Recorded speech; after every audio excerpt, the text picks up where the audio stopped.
देखिए दोस्तों, आज के इस लेसन में अपन बात करेंगे हिंदी में जो शिक्षण विधियां हैं उनसे रिलेटेड कुछ क्वेश्चन आंसर का संग्रह किया है। उसके बाद में अपन कुछ और भी क्वेश्चन आंसर के बारे में बात करेंगे जो कि आपकी सीडीपी से रिलेटेड होंगे। तो ये काफ़ी इंपॉर्टेंट क्विज है, इसको आप लास्ट तक जरूर देखना।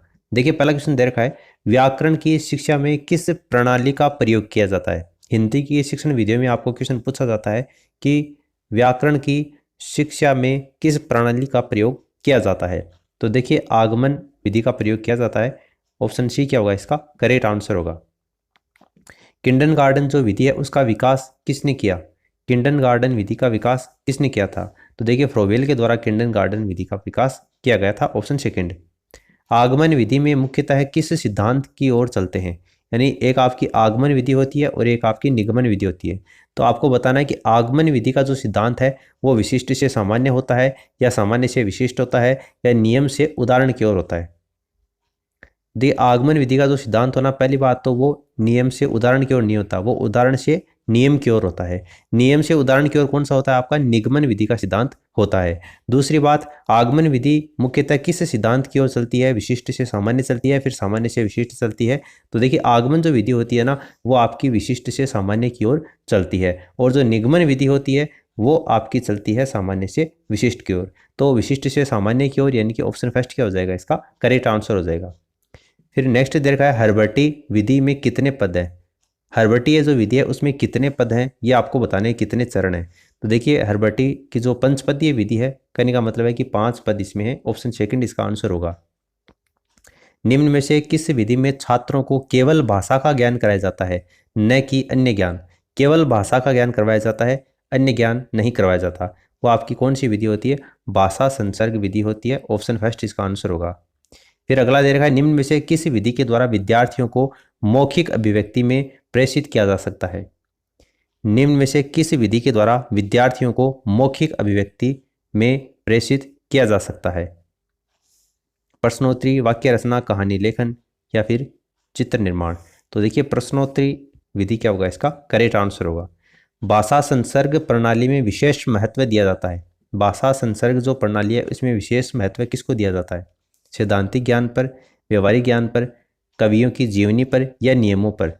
तो भाषा संसर्ग जो प्रणाली होती है उसमें जो विशेष महत्व दिया जाता है वो आपका व्यवहारिक ज्ञान के ऊपर विशेष महत्व दिया जाता है। Option second.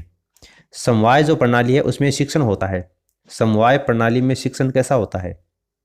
4 ऑप्शन आपको दे रखे हैं, उपयुक्त विकल्प का आपको चयन करना है कि समवाय प्रणाली में शिक्षण होता है।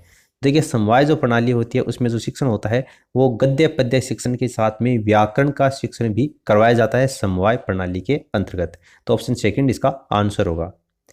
हर्बट विधि का एक दोष नहीं है। हर्बट विधि का एक दोष कौन सा नहीं है वो आपको बताना है। देखिए, रसानुभूति वाले पाठों के शिक्षण हेतु अधिक उपयुक्त विधि नहीं होती। देखिए, दोस्त नहीं है बताना है, तो ये नहीं होती कैसे, ये तो होती है, इसलिए ये तो यहाँ पर नहीं होगा। इसमें अधिगम की अपेक्षा शिक्षण पर अधिक बल दिया जाता है, ये भी नहीं होगा। यह शिक्षण को अधिक स्वतंत्रता नहीं देती, तो ये भी नहीं होगा। कौन सा दोष नहीं है वो आपको बताना है। तो यह शिक्षण के मनोवैज्ञानिक सिद्धांत के ऊपर आधारित है। बिल्कुल, हर्बटी जो विधि है वो एक शिक्षण के मनोवैज्ञानिक सिद्धांत के ऊपर आधारित है, तो ये इसका गुण है, इसका दोष नहीं है। तो कौन सा दोष नहीं है वो पूछा था, इसलिए ऑप्शन फर्स्ट क्या हो जाएगा, इसका आंसर हो जाएगा। फिर देखिए, श्रवण पठन और लेखन ये किस उद्देश्य के अंतर्गत आते हैं। श्रवण पठन और लेखन ये कौन से उद्देश्य के अंतर्गत आते हैं। भावनात्मक उद्देश्य में, ज्ञानात्मक या सृजनात्मक या फिर कौशलात्मक। श्रवण पठन और लेखन, तो देखिए ये कौशलात्मक उद्देश्य के अंतर्गत आते हैं। ऑप्शन डी इसका आंसर होगा। मूल्यांकन शिक्षण आयाम किसके द्वारा प्रतिपादित किया गया। मूल्यांकन शिक्षण आयाम किसके द्वारा प्रतिपादित किया गया। तो ब्लूम के द्वारा इसको प्रतिपादित किया गया था। ऑप्शन फर्स्ट इसका आंसर होगा। सही विकल्प का आपको चयन करना है। बी एस ब्लूम आयाम मूल्यांकन आयाम और मॉरिसन बौद्ध स्तर के लिए, हर्बर्ट स्मृति के लिए उपरोक्त सभी। तो बिल्कुल उपरोक्त सभी क्या हो जाएगा, इसका आंसर हो गया ऑप्शन डी। हर्बर्ट की जो पंचपदीय विधि है उसमें 5 पद जो शिक्षण है उसका उपयुक्त क्रम कौन सा है, यानी पहले कौन सा आएगा उसके बाद में कौन सा आएगा हर्बर्टी की पंचपदीय विधि में। तो 4 ऑप्शन आपको दे रखे हैं। देखिए, हर्बर्टी की जो पंचपदीय विधि है उसमें 5 पदों का शिक्षण करवाया जाता है। उसका क्रम आपको बताना है। तो सबसे पहले प्रस्तावना होती है, उसके बाद में प्रस्तुतिकरण होता है, उसके बाद में तुलना, फिर नियमीकरण और बाद में प्रयोग। तो ऑप्शन सी क्या हो जाएगा इसका बिल्कुल करेक्ट आंसर होगा। हर्बर्ट की जो पंचपदीय विधि है उसमें शिक्षण इसी तरीके से करवाया जाता है। मौन वाचन शिक्षण का उद्देश्य है, मौन वाचन जो शिक्षण है उसका उद्देश्य आपको बताना है। वाचन दो होते हैं, एक होता है आपका सहस्वर और एक होता है आपका मौन वाचन। सहस्वर भी तीन प्रकार का होता है और मौन वाचन भी 3 प्रकार का होता है। तो मौन वाचन जो शिक्षण होता है उसका उद्देश्य कौन सा होगा ये आपको बताना है। देखिए इसमें तार्किक योग्यता का विकास भी होता है और मनन शक्ति का विकास भी होता है, इसलिए दोनों का विकास। ऑप्शन सी क्या हो जाएगा इसका आंसर हो जाएगा। इस शिक्षण विधि में छात्र छात्राओं को उत्तम लेखकों की रचनाएं पढ़वाई जाती हैं जिससे वे भाषा के शुद्ध रूप को जान सके। उत्तम लेखकों की रचनाएं पढ़वाई जाती हैं जिससे शुद्ध रूप से भाषा का ज्ञान हो सके। तो भाषा का ज्ञान हो सके भाषा संसर्ग विधि के अंतर्गत करवाया जाता है ये कार्य। ऑप्शन सी इसका आंसर होगा। अब देखिए बात करते हैं कुछ और भी क्वेश्चन आंसर के बारे में जो कि हिंदी व्याकरण से रिलेटेड है। जो इंद्रियों के ज्ञान से बाहर हो, जो इंद्रियों के ज्ञान से बाहर होता है उसको क्या बोला जाता है? जितेंद्रिय, आजानुबाहु, गोतीत या फिर अजातशत्रु। जो इंद्रियों के ज्ञान से बाहर हो यानी कि गोतीत, इसको गोतीत बोलते हैं। ऑप्शन सी इसका आंसर होगा। जितेंद्रिय यहाँ पर नहीं होगा, यहाँ पर इंद्रिय शब्द देकर बहुत से स्टूडेंट जितेंद्रिय कर देते हैं लेकिन यह इसका आंसर नहीं होगा। जिसने इंद्रियों पर विजय प्राप्त कर ली हो उसको बोलते हैं जितेंद्रिय, लेकिन यहाँ पर आपको दिया गया इंद्रियों के ज्ञान से बाहर हो यानी इसको क्या बोलते हैं? गोतीत बोलते हैं। काफी इंपॉर्टेंट है ये। ऑप्शन सी इसका आंसर होगा। वह सायंकालीन वेला जब पशु वन से चरकर लौटते हैं, वह सायंकालीन समय उसको क्या बोलते हैं? जब जो पशु होते हैं गाय वगैरह वो वन से चरकर घरों की ओर लौटते हैं तो उस समय को किस नाम से जाना जाता है?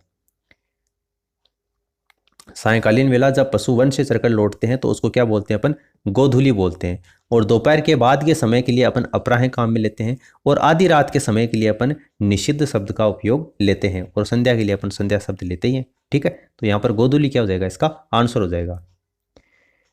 चारों ओर से घेरने या आच्छादित करने वाला, चारों ओर से घेरने या आच्छादित करने वाला उसको क्या बोलते हैं? देखिए परिभू किसको बोलते हैं? जो चारों ओर से घेरे हो उसको परिभू बोलते हैं।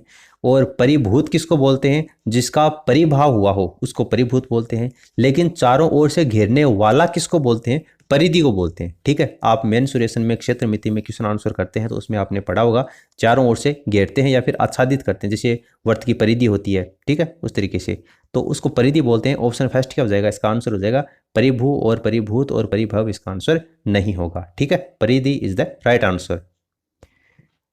मनोविनोद के लिए शेयर करने वाला, मनोविनोद के लिए शेयर करने वाला वाक्यांश के लिए एक शब्द क्या होगा? देखिए यहां पर आपको एक शब्द देखा परिव्राजक, इसको क्या बोलते हैं? परिव्राजक वाला यानी कि सन्यासी यानी भिक्षा मांगकर निर्वाह करने वाला जो होता है ना उसको बोलते हैं परिव्राजक। लेकिन मनोविनोद के लिए जो शेयर करने वाला होता है उसको क्या बोलते हैं? आप पर्यटक बोलते हैं। ठीक है, मन के आनंद के लिए यानी कि पर्यटक इसका राइट आंसर हो जाएगा। जो आंख के सामने घटित न हो, जो आंख के सामने घटित न हो उसको क्या बोलते हैं?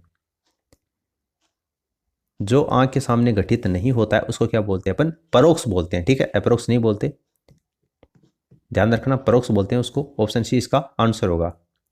अब देखिए बात करते हैं सीडीपी चाइल्ड डेवलपमेंट पेडागोगी से रिलेटेड कुछ क्वेश्चन आंसर के बारे में। कोहलबर्ग के सिद्धांत के अनुसार आपको बताना है कि वो कौन सी अवस्था है जिसके ऊपर एक व्यक्ति का जो निर्णय है वो दूसरों के अनुमोदन, पारिवारिक आकांक्षाओं, पारिवारिक मूल्यों और समाज के नियमों के ऊपर आधारित होता है। उसको क्या बोलते हैं अपन? पूर्व पारंपरिक बोलते हैं, पारंपरिक बोलते हैं, पश्चिम पारंपरिक बोलते हैं या फिर पूर्व पश्चिम पारंपरिक बोलते हैं। एक बार क्वेश्चन आप फिर से देख लीजिए। कोहलबर्ग के सिद्धांत के अनुसार वो कौन सी अवस्था है जिस पर एक व्यक्ति का निर्णय दूसरों के अनुमोदन, पारिवारिक आकांक्षाओं, पारंपरिक मूल्यों और समाज के नियमों के ऊपर आधारित होता है? वो कौन सी अवस्था होती है? तो देखिए वो कौन सी अवस्था होती है? आपकी पारंपरिक अवस्था होती है। ठीक है, फिर नेक्स्ट दे रखा है कोहलबर्ग के अनुसार सही और गलत प्रश्नों के बारे में निर्णय लेने में शामिल जो चिंतन प्रक्रिया है उसको क्या कहा जाता है? कोहलबर्ग के अनुसार सही और गलत प्रश्नों के बारे में निर्णय लेने में शामिल चिंतन की प्रक्रिया को क्या कहा जाता है? देखिए इसको नैतिक तर्कणा के नाम से जानते हैं। ऑप्शन सेकंड इसका आंसर होगा। निम्न में से कौन सा वाद बच्चों को अपना ज्ञान स्वयं निर्माण करने का अवसर प्रदान करता है? कौन सा वाद बच्चों को अपना ज्ञान स्वयं निर्माण करने का अवसर प्रदान करता है? व्यवहारवाद, संज्ञावाद, रचनावाद या ज्ञानवाद? तो देखिए इसका आंसर होगा रचनावाद। ठीक है, रचनावाद इसका करेक्ट आंसर होगा। एक अभिभावक आपसे विद्यालय में मिलने के लिए कभी नहीं आता, यानी आप अगर विद्यालय के शिक्षक हैं तो एक बच्चे से मिलने के लिए या फिर आपसे मिलने के लिए एक अभिभावक कभी भी विद्यालय में नहीं आता है, तो आप क्या करेंगे? बच्चों की उपेक्षा करेंगे? बिल्कुल नहीं करेंगे, ये तो कोई समाधान नहीं है। अभिभावकों को लिखेंगे या फिर आप स्वयं उनसे मिलने जाएंगे या बच्चे को दंड देना शुरू कर देंगे ताकि वो आपसे विद्यालय में आकर मिलेंगे? तो ये भी नहीं होगा। जब एक अभिभावक विद्यालय में नहीं आता है, अपने बच्चे की खैर खबर वो नहीं लेता है, तो आप स्वयं उनसे मिलने के लिए जाएंगे। ये एक शिक्षक के रूप में आपका कर्तव्य होता है। ऑप्शन सी क्या हो जाएगा? इसका आंसर हो जाएगा। एक अध्यापिका ये सुनिश्चित करना चाहती है कि उसके विद्यार्थी आंतरिक रूप से प्रेरित हैं, यानी आंतरिक रूप से वो मोटिवेटेड हैं या नहीं है, तो इस संदर्भ में वो क्या करेगी? ठीक है, क्वेश्चन को एक बार फिर से देख लीजिए। एक अध्यापिका है, ये सुनिश्चित करना चाहती है कि उसके जो विद्यार्थी हैं वो आंतरिक रूप से मोटिवेटेड है, तो इस संदर्भ में वो क्या करेगी? सभी बच्चों के लिए उपलब्धि के एक समान मानकों को उल्लेखित करेगी, या इस प्रकार की अधिगम गतिविधियों की योजना बनाना जो कि अभिसारी चिंतन को प्रोत्साहित करती हैं, या अंतिम परिणाम पर ध्यान देने के बजाय व्यक्तिगत रूप से बच्चों के अधिगम की प्रक्रियाओं के ऊपर वो ध्यान देगी? तो ये आपको ऑप्शन जो थर्ड दे रखा है ये बिल्कुल करेक्ट आंसर होगा। इस क्वेश्चन के हिसाब से option 3 is the correct answer. तो उम्मीद है आपको इस वीडियो से काफ़ी कुछ जानने को मिला होगा। वीडियो अच्छा लगा है तो लाइक करने के साथ में अपने दोस्तों के साथ में शेयर कर देना ताकि सभी को इसका बेनिफिट मिल सके। इस वीडियो में फिलहाल इतना ही। Thanks for listening and God bless you all.